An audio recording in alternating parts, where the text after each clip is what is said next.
La manipulación de las masas. Las técnicas de control de la población han evolucionado, pero no son muy distintas a las empleadas por antiguos regímenes fascistas o comunistas. Los grupos políticos, religiosos o económicos tienen entre sus objetivos el control de la masa, que es más fácil que el control del individuo. La manipulación comienza por una relación emocional, un estado en el que parece que se comparten ideas políticas, religiosas o instrumentales, intereses culturales, económicos, lúdicos o sociales. En la relación de manipulación existe una parte activa, el manipulador, y otra pasiva, el destinatario objeto de la manipulación, la masa. Pero es indispensable un tercer elemento, que es el medio.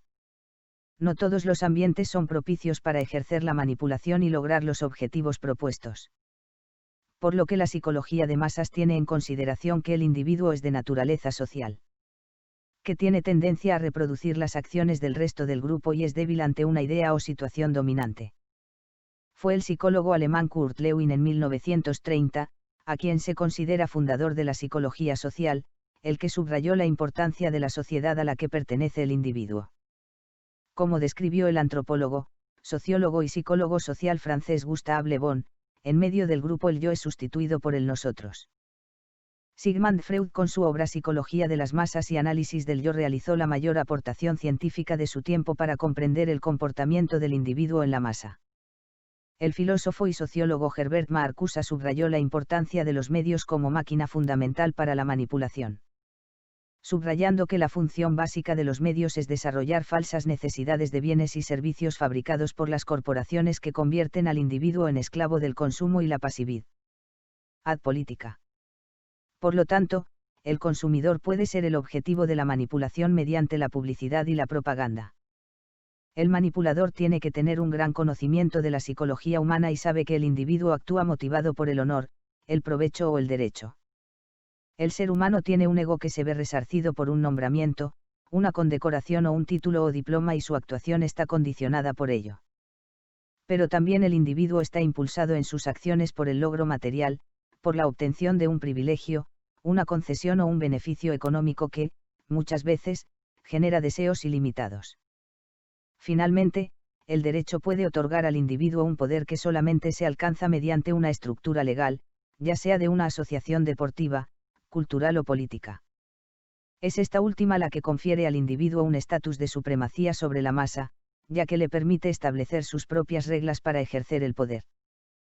Por lo tanto, el individuo como componente de la masa es manipulable más fácilmente, pues pierde su propia personalidad y se confunde con el número, y ahí el manipulador ejerce su influencia con más fuerza. Los medios de comunicación han facilitado la tarea del manipulador, pues ya no precisa un contacto directo, sino que genera un mensaje a una multitud de individuos que comparten un espacio que puede introducirse en sus propios hogares propiciando la captación de la voluntad de unidades familiares completas. Ya sea a través de la radio, la televisión y, cada vez menos, la prensa escrita. Sin embargo, un nuevo aliado del manipulador ha surgido con las nuevas tecnologías y las redes sociales, pues le permiten individualizar al destinatario y aislarse de la eventual discrepancia en un entorno más amplio. La difusión de noticias falsas no es nueva ya que siempre han existido los rumores, lo que ha cambiado es la proliferación masiva. Es decir, su transformación en virus por medio de las modernas tecnologías a través de Internet y sus más diversas herramientas. Noam Chomsky decía en 1993 que en un estado totalitario no importa lo que la gente piensa, puesto que el gobierno puede controlarla por la fuerza de las porras. Pero cuando no se puede controlar a la gente por la fuerza, se tiene que controlar lo que la gente piensa. Y el medio típico es mediante la propaganda. A Chomsky se le atribuye el decálogo de estrategias de la manipulación mediática, cuyo autor es el francés Sylvain Timsit, y que fue publicado en 2002 con el título Estrategias de la manipulación, con un subtítulo elocuente. Las estrategias y las técnicas de los dirigentes del mundo para la manipulación de la opinión pública y de la sociedad. Los estudiantes recordarán las prácticas de control de las aulas por reducidos grupos de individuos que mediante una estrategia espacial lograban un efecto multiplicador. También sucedía lo mismo en las concentraciones de grupos políticos o sindicales donde una ligera disidencia era inmediatamente aplastada de forma democráticamente mayoritaria. No puede haber tanta gente equivocada, por lo tanto el que yerra es el que discrepa. La táctica del policía bueno y el policía malo ha sido empleada en multitud de situaciones de toda índole. Donde la confianza se gana mediante el ardid del buen samaritano, el amigo dispuesto a hacer favores frente al halcón que pretende causar un daño a la víctima. El manipulador transmite una imagen falsa de la realidad y, especialmente el político, justificará el incumplimiento de sus promesas por circunstancias que no son imputables a él. En la relación de manipulación existe, pues, un mensaje que la mayoría de las veces el manipulador transmite a la masa para que lo asuma como propio. Es frecuente ver en los programas de televisión cómo muchos invitados a las tertulias carecen de criterio propio, y si lo tenían, lo dejaron a la puerta del estudio. Así, un individuo que tenía un reconocimiento social, lo pierde al formar parte de la masa que le coarta. Igualmente, la convocatoria de premios literarios o culturales obedece al interés de una editorial para que se escriba un libro por encargo o se organice un evento musical con determinados artistas para que pueda, en uno y otro caso, dar a conocer su obra genial. Que no es otra cosa que el resultado de la manipulación tras la anulación del manipulado que transmite un mensaje, que no es suyo, a la masa debido a su popularidad. Políticos, académicos, comunicadores mediáticos, funcionarios, militares, científicos, etc. Están incluidos en el grupo que con dádivas se convierten en un eslabón fundamental para la manipulación ideológica. Y, entre otras muchas herramientas para la manipulación, están las encuestas de opinión que, falseadas, influyen en la masa. A los controles de la prensa, la radio, la televisión hay que añadir los que ejercen, pues, las editoriales, casi siempre en manos de grupos oligopolísticos. Más aún, ese control se ejerce mediante el sistema de evaluators o revisores de artículos para revistas científicas y académicas de universidades o instituciones que no aceptan obras con opiniones propias y minan las críticas a determinados estamentos.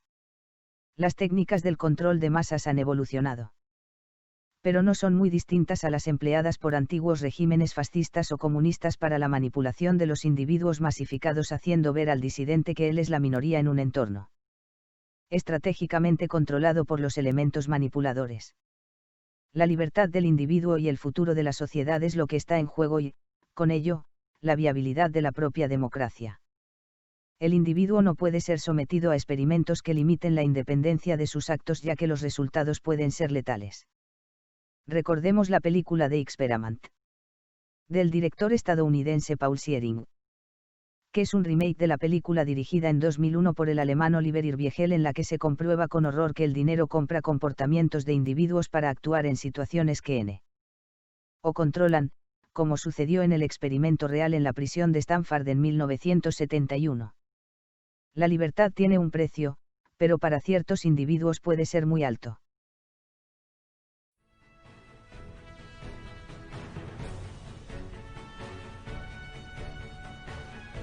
Están a bordo del Espanto navegando directo a la noticia. Gracias por acompañarnos. Nos ilusiona.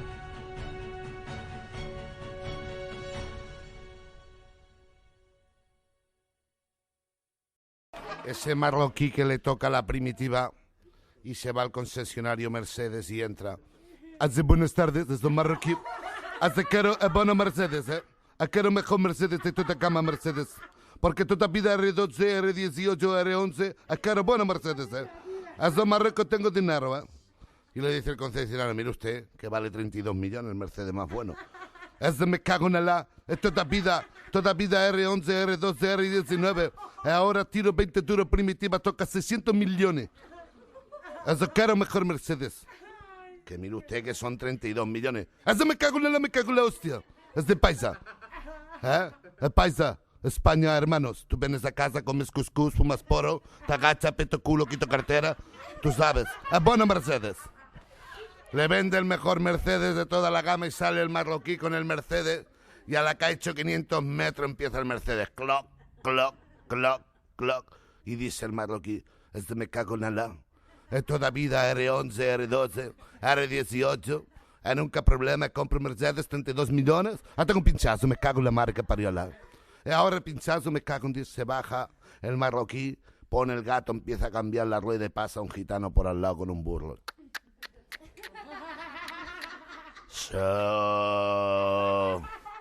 Para, Lucena, que tenemos trabajo. Para, ¿dónde vas tan deprisa? Lucena, quieta que pareces un gargo. Se para el gitano, se baja de la burla, saca un ladrillo, lo tira contra el cristal del Mercedes, ¡pum! Y le dice el Maruquía, ¿qué coño haces tú? Dice, tú sigue robando la rueda que yo ya me llevo radio casé.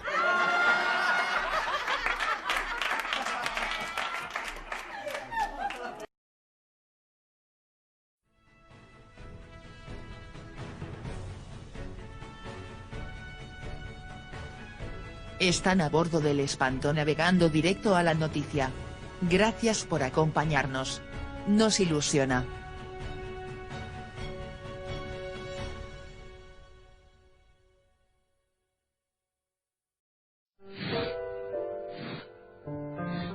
Qué sano es hacer ejercicio. A mí me gusta mucho hacer ejercicio. Me mantiene fuerte, en perfecta forma física. Pero claro, hay poco tiempo y poco espacio. Por eso no puedo ir al campo como antaño. Y tengo que hacer ejercicio en mi jardín. Tengo un gran jardín. Es un buen jardín. Tiene árboles y sobre todo tiene un sitio, un arenero, donde suelo excavar. Porque a mí me gusta mucho, como aquel que cantaba, el pingüino en el ascensor, un pingüino en mi ascensor. Me gusta hacer arqueología en mi jardín. Ya que no puedo viajar a lugares remotos, pues lo hago en mi jardín. Tengo una pala, tengo un pico y un azadón. Y con eso me voy bandeando. No es que encuentre gran cosa, pero el otro día sí. El otro día hallé algo que me hizo recordar. Bueno, lo voy a confesar. Lo que encontré fue una calavera. Una tremenda calavera. Y aquí la tengo, en mi mesa de trabajo. Hoy me siento como William Shakespeare. To be or not to be. Ser o no ser. Aquí está la calavera mirándome. Y a veces parece cobrar vida. Es tremenda y curiosa. Ya he conseguido limpiarla del todo y aquí la tengo. Encima de unos documentos. Precisamente aquellos documentos que en su día me envió un primo lejano que yo tengo en el Reino Unido. Sí, me refiero al capitán John C. Bryan. John es buen amigo también de las bibliotecas y de recopilar archivos, recopilar viejos legajos. Y como sabe, mi amor por los psico-killers, pues tuvo bien enviarme estos documentos. Y aquí están, debajo de la calavera que encontré en el jardín. Y los dos tienen relación, la calavera y los documentos. En estos documentos se puede leer un enunciado. La cabeza de Alexander Pierce.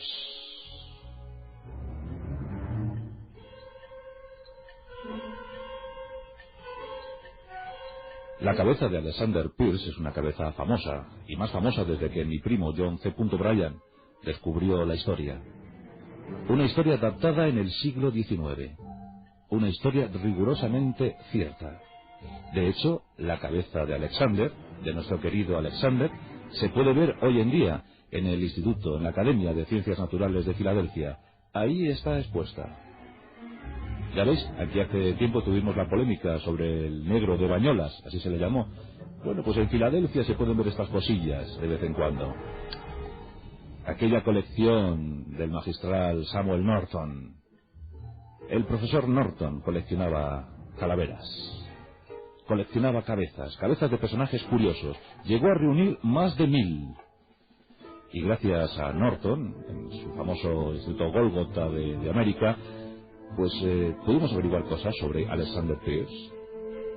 Por ejemplo, averiguamos que en 1850 esta cabeza llegó desde Australia. Fue un regalo del Dr. Crockett. El Dr. Crockett tenía esta cabeza bien guardada, bien custodiada, en el Hospital Colonial de Hobart. Y en ese año 1850 entregó la cabeza a Norton, pensando que así podría engrosar su colección con un personaje muy curioso, llegado desde Australia. Y es que realmente Pierce era curioso. Alexander Pierce era tremendamente curioso. Y yo os voy a contar su historia, eso gracias a mi primo Brian. Nuestra epopeya arranca en la vieja y eterna Irlanda. Estamos en el año 1790. Una Irlanda muy deprimida. Todavía no había entrado en su gran crisis, aquella crisis que bueno, pues tuvo como protagonista la patata y que provocó que más de la mitad de la población isleña emigrara a Norteamérica. Todavía no habían llegado a eso, pero la situación era angustiosa, ciertamente angustiosa. Y en ese contexto nace nuestro protagonista Alexander Pierce. De extracción humilde, deambulaba por las calles de cualquier ciudad de Irlanda, buscando fortuna, buscando que los avatares y el destino le presentaran una situación más o menos propicia, más o menos halagüeña. Pequeños hurtos, algunas trampas, algunas estafas. Bueno, más o menos iba bandeando, iba teniendo suerte. Pero un buen día todo cambió para Alexander Pierce. Cambió su historia. Él ya era mayorcito, tenía 29 años. Corría el año de 1819. Inglaterra era dueña y señora de los mares. Atrás habían quedado los conflictos napoleónicos. Y por delante todo un futuro, todo un imperio. Y claro, bien es sabido que en el imperio siempre aparecen sitios remotos, sitios recónditos, donde ir a colonizar, donde ir a crear nueva vida, prosperidad. Y en esos tiempos estaba Australia en los confines del Imperio Británico. Australia era casi como una cloaca para ese imperio. Era el sitio donde mandar a los reos, a los presos, a la gente de mal vivir. Y en esa situación entró Alexander Pierce, solo por robar 6 pares de zapatos. Ese fue su delito, robar 6 pares de zapatos. Otros robaban pan, otros robaban una gallina. Cualquier motivo era suficiente para ir a formar parte de la colonia australiana. Bien, pues Alexander fue pillado infraganti en pleno robo de los 6 pares de zapatos. Recibió un juicio injusto a todas luces. La pena desmesurada. 7 años de trabajos forzados de exilio en Australia. Alexander estaba horrorizado. 7 años deportado a Australia, al confín del mundo, al infierno, decían. Como tantos súbditos británicos, tuvo que viajar en contra de su voluntad, claro. Le esperaba un terreno inhóspito, aquel territorio llamado de Bundaberg. Bueno, pues en ese territorio se encontraba un penal, una cárcel, un presidio, rodeado por miles y miles de hectáreas de terreno cenagoso, pantanoso, imposible para la vida. Pues allí estaba el presidio de Bundaberg. Y allí fue a parar nuestro querido protagonista Alexander Pierce. ¿Soportaría la pena? ¿Soportaría estar allí 7 años? Desde luego no. Pronto empezó a urdir una treta para poder escapar de aquel sitio tan cruel, de aquel sitio tan infernal. Las gentes morían víctimas de la enfermedad, de los malos tratos, víctimas de los trabajos forzados. Trabajaban de sol a sol, con la única esperanza de poder escapar, y los presos lo intentaban con frecuencia, a pesar de las persecuciones, a pesar de la muerte, aunque en aquel presidio decían que los carceleros ni siquiera se molestaban en perseguir a los presos, que ya el propio territorio se encargaría de acabar con ellos. Pasaron 3 años. Finalmente, Alexander Pierce se hizo amigo de otros presos que preparaban lo mismo que él, la huida. Llegamos a septiembre del año 1822. Alexander tiene 32 años y no quiere pasar ni un solo minuto más en aquel sitio infame. Se reúne con otros 7 amigos. Los 8 durante algún tiempo habían hecho acopio de vituallas, de viandas, de víveres, y consiguen una pequeña barca. Y cuando la oscuridad les procura amparo, se escapan del penal. Los 8 salen remando a marchas forzadas de aquel sitio. Estaban muy felices, habían conseguido escapar y parecía que nadie les perseguía. Pero por delante, inmensas llanuras, territorios despoblados. Ni una sola alma vivía por allí. Ni una sola persona era capaz de vivir en aquellos territorios. Los pantanos, las ciénagas, los bosquecillos, las praderas interminables iban a ser su nueva morada. Por allí empezaron a caminar los 8 presos. Las viandas, la comida, los víveres, solo duraron una semana. Y al cabo de la semana comenzó el hambre. La hambruna hizo estragos en aquella pequeña comitiva. Los 8 amigos ya no lo eran tanto. Un buen día, caminando entre el barro, a Gronhild, el más arisco, el más bravucón de los 8, se le ocurrió decir: como siga esta hambre entre nosotros, tendremos que comernos. Ese día nadie le hizo caso. Gronhild era muy bravucón. Pero claro, las jornadas fueron sucediéndose. El tiempo fue pasando. Y ahí la verdad es que cada vez se tenía más hambre. Es tremendo cómo puede cambiar la condición del ser humano en situaciones extremas. Pero creedme que cambia. La historia del terror así no lo dice. Un buen día, Gronhild comienza a conspirar con otros.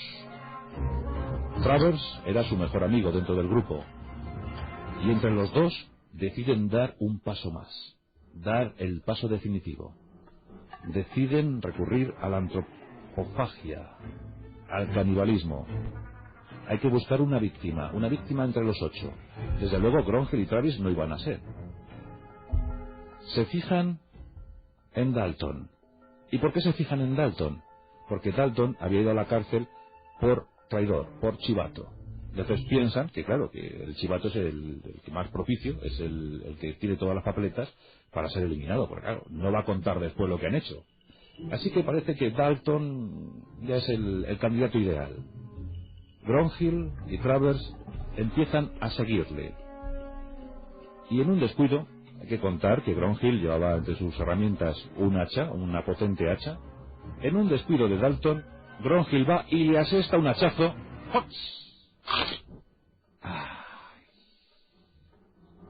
Le cortó la cabeza. La cabeza circuló, rauda veloz por el suelo. El cuerpo no, el cuerpo quedó allí. Gronhild, con una sonrisa aterradora, miró con los ojos inyectados en sangre a su amigo Travers, diciendo: esta es la nuestra, prepárate que el festín está aquí. Le contaron el sucedido a los restantes del grupo, y estos estremecidos dijeron: pobre Dalton, pero bueno, ya que ha muerto, bueno será que probemos bocado. Lo primero que hizo Gronhild fue trabajar el cuerpo. Trabajar el cuerpo de Dalton, me refiero. Lo abrió en canal, extrajo el hígado y el corazón. Debe ser que a Gronhild siempre le gustaron las vísceras. Y bueno, pues el paté era una buena opción. Sacaron el hígado de Dalton y el corazoncillo y lo pusieron en la brasa. Antes de que el hígado y el corazón terminaran de asarse, pues lo sacaron, porque esto es mejor comerlo con un puntito crudo, o sea, que algo de sangre quede.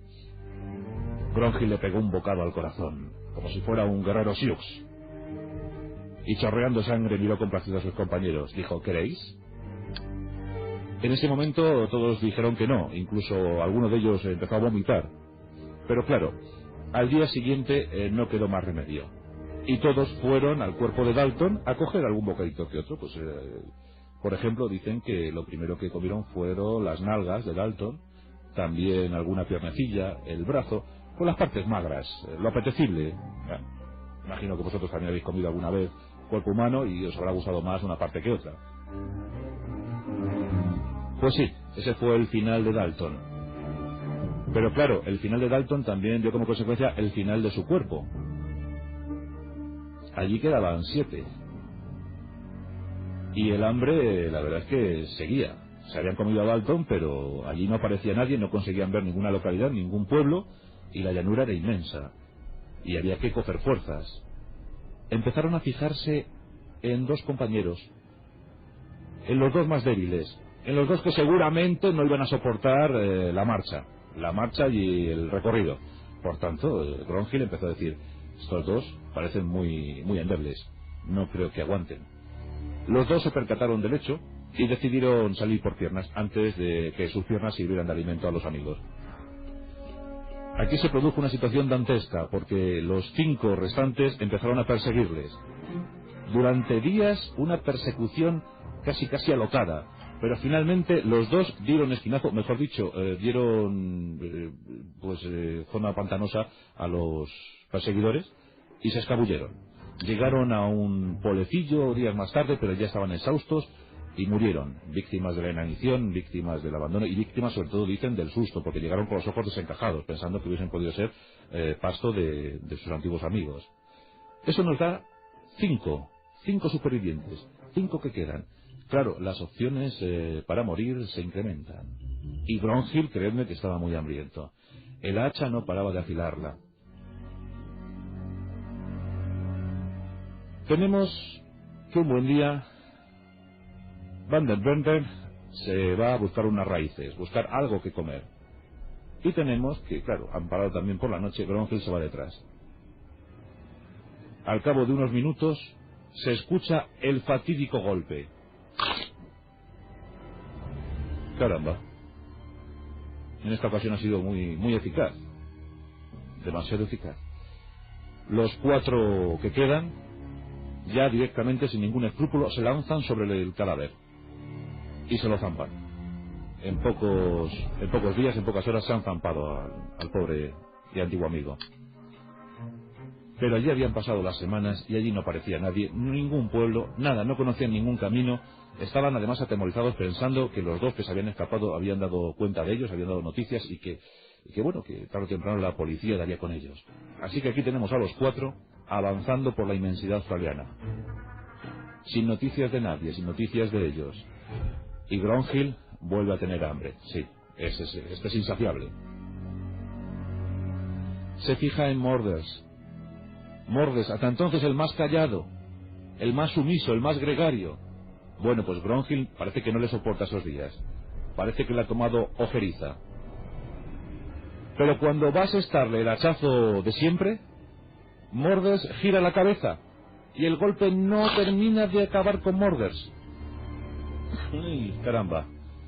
Pobre Morders, se está desangrando, está herido de muerte, pero los 3 le rodean y no quieren rematarle, porque claro, pobre Morders, si en el fondo le habían cogido cariño. Aún así, Morders ya no puede continuar, está muy maltrecho, tarde o temprano morirá. Le dicen que su suerte está echada. Morders pide que le dejen por lo menos rezar una plegaria. Se lo conceden, porque en el fondo tenían algo de buenos, tenían algo de cándidos. Le dejan rezar su última plegaria y cuando Morders termina de rezar, Gronhild remata la faena. Ahora sí. Pobrecillo. No tardaron en zampárselo ni un solo día. Solo quedaban 3. Travers cada vez desconfiaba más de su íntimo amigo Gronhild. Y a todo esto, Alexander Pierce seguía expectante de los acontecimientos. Veía como poco a poco se iba quedando sin amigos. Los 3 van caminando por Australia. Sí, ya sé lo que vais a decir. ¿Gronhild volvió a tener hambre? Pues sí, efectivamente. En un arrebato de cólera, discutiendo con Travers, le asesta tomándole. ¿Cómo cayó Travers? ¡Qué asco! No fue capaz ni siquiera de cortarle la cabeza, directamente le dio en el estómago y salieron las vísceras volando. ¡Ah!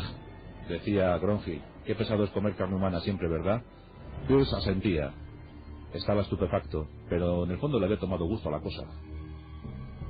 Ya solo quedaban 2. Y habían pasado 2 meses. 2 meses de canibalismo.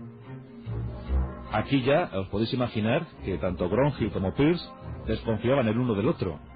Esta ha sido una situación casi de cómic, porque aquí les tenéis a los 2 avanzando por las praderas australianas, sin pegar ojos, sin dormir, vigilándose a distancia, sin avanzar un paso más que el otro, porque sabían que en el momento que uno bajara la guardia, el otro acabaría con él. Por tanto, así pasan 3 días. 3 días sin dormir, y 3 días en los que el hambre volvió a hacer estragos. Ninguno de los dos quería bajar la guardia, ninguno de los dos quería cerrar un ojo. Pero Gronhild, que era grandullón, era enorme y muy desconfiado, al final cayó. Una noche dio un cabezazo. Sí, un cabezazo, pensando en que, bueno, a lo mejor Pierce había dormido. Él quiso también dormir un poco, echar una cabezadita. Y en ese momento justo, Alexander Pierce, siempre a la expectativa, se lanzó sobre Gronhild, le arrebató el hacha.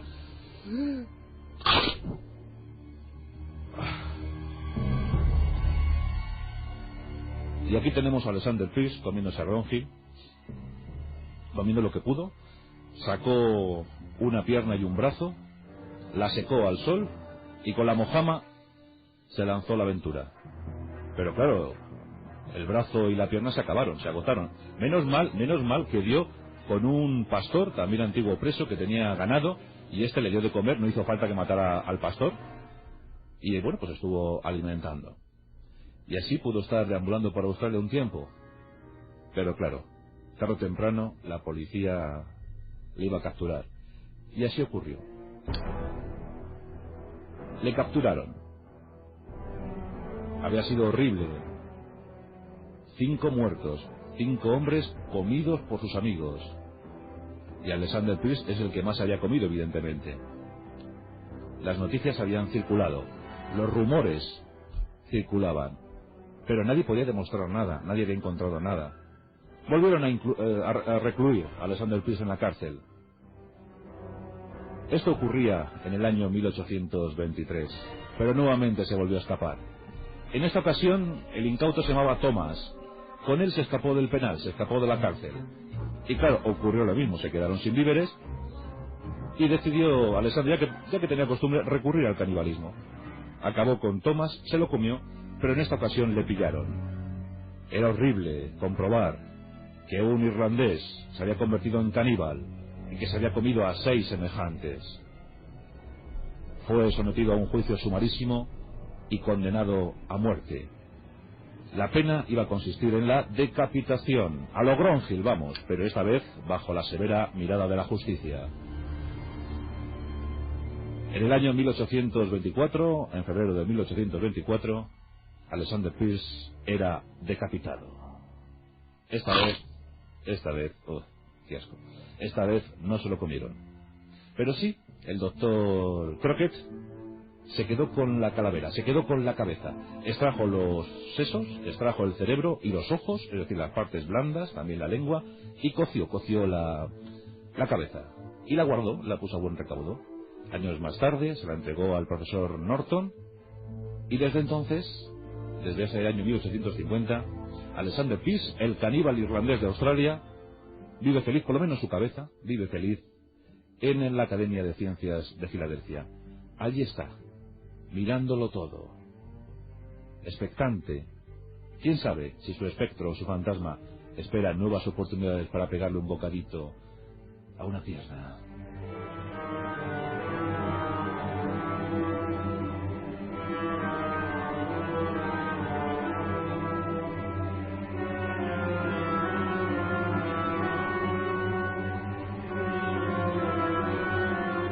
Pues espero que a nadie le entre hambre a estas horas de la madrugada.